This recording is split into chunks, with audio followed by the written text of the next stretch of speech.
रमज़ान का महीना शुरू हो रहा है, तो हम जानना चाहते हैं कि हार्ट पेशेंट ने रमज़ान में रोज़े रखने चाहिए या नहीं चाहिए। तो आइए जानते हैं कि कौन से पेशेंट रोज़ा नहीं रख सकते। सबसे इम्पोर्टेंट होता है वो पेशेंट जिनकी रिसेंटली ओपन हार्ट सर्जरी हुई है या बाईपास सर्जरी हुई है, उन लोगों ने रोज़ा नहीं रखना चाहिए। जिन पेशेंट का एंजियोप्लास्टी अभी रिसेंटली हुआ है या जिनको हार्ट अटैक आया है, उनके लिए भी रोज़ा रखना मना है। जो पेशेंट सीवियर हार्ट फेलियर में जिनका पंपिंग बहुत कम है, उन्होंने भी रोज़ा नहीं रखना चाहिए।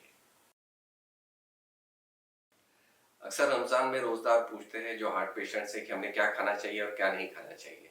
सबसे इम्पोर्टेंट बेसिक चीज़ है कि आप डीप फ्राइड आइटम्स अवॉइड कीजिए। इफ्तार में जनरली डीप फ्राइड आइटम्स काफ़ी खाए जाते हैं, नॉनवेज आइटम्स काफ़ी खाए जाते हैं। जो हार्ट पेशेंट्स हैं वो लोग ये चीज़ मना कीजिए या ना खाएं। क्या खाना चाहिए, तो जो हाइड्रेटिंग फूड्स होते हैं जैसे कि फ्रूट्स या ग्रीन सलाड्स, ये चीज़ें हैं जो आप अगर इफ्तार में लेते हैं तो आपके लिए बेहतर है। दूसरी चीज़, हाई शुगर कंटेंट वाले ड्रिंक्स जैसे कि सॉफ्ट ड्रिंक्स होते हैं, कोल्ड ड्रिंक्स होते हैं, वो हमारे लिए मना है। दूसरा, कैफीन।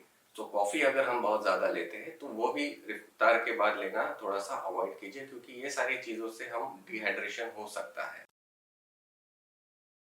इम्पॉर्टेंट चीज़ होती है, अगर हार्ट पेशेंट है जिन्होंने रोज़ा रखा हुआ है, तो आप दिन में बहुत ज़्यादा एक्सेसिव एक्सर्शनल एक्टिविटीज़ ना करें, जिससे कि बहुत ज़्यादा थकावट हो सकती है।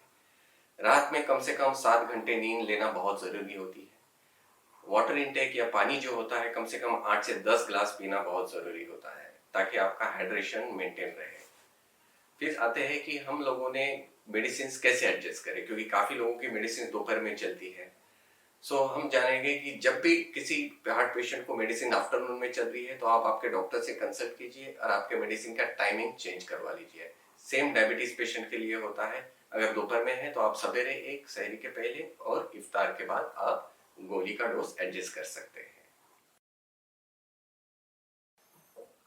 आइए जानते हैं कि कब हार्ट पेशेंट ने रोजा तोड़ना चाहिए या फिर हमें उसको रोकना पड़ेगा। ये अच्छी चीज नहीं है, लेकिन कभी अगर बहुत जरूरत है तो हम इसे अवॉइड ना करें, ताकि हमारी जान को खतरा ना हो। कौन से पेशेंट है जिन्होंने रोजा रोकना चाहिए? सबसे इम्पोर्टेंट, अगर हार्ट पेशेंट को अचानक से बेचैनी होने लगे, पसीने छूटने लगे या छाती में दर्द होने लगे, तो आपने रोजा रोकना चाहिए, अपने डॉक्टर से कंसल्ट करना चाहिए। अगर आपको बहुत ज़्यादा डिजीनेस हो रहा है या चक्कर हो रहा है या डिहाइड्रेशन होकर आपको एकदम ही बेहोशी जैसा आलम हो रहा है, तभी भी आपने रोज़ा रोकना चाहिए और सबसे पहले आप डॉक्टर से कंसल्ट करें। अगर आप नहीं भी तोड़ना चाहते तो आप डॉक्टर से कंसल्ट करें। अगर वो चेक करते हैं आपका सारे वाइटल जैसे पल्स, बीपी वो सब ठीक है, तो आप कंटिन्यू कीजिए, वरना आप रोज़ा रोक दीजिए। ये बहुत ज़रूरी होता है।